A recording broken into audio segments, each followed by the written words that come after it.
आप लोग क्वेश्चन पूछे। हाँ बोल लीजिए, आप ही बोल लीजिए कैसा लगा, मतलब ये बना के। हाँ अभी ये जो खुमलुंग पार्क में आपने देखा, ये light and fountain show, musical show, ये त्रिपुरा का इतिहास एक शॉर्ट टाइम में दिखाता है।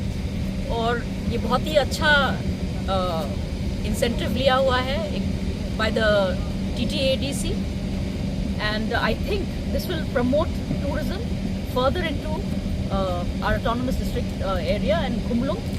And I ask everybody to come and at least see these shows, because this will not only enrich your knowledge of Tripura's history, but also this is a very good form of entertainment for your children.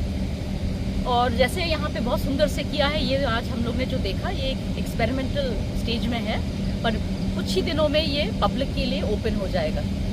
So I'm sure that everybody is going to like it, and this is one of the tallest water shows that you have in the region.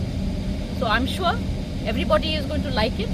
So please do come, and I thank our EM also and the entire Tipramotha government for taking this step in order to promote tourism in our beautiful Khumulwng area.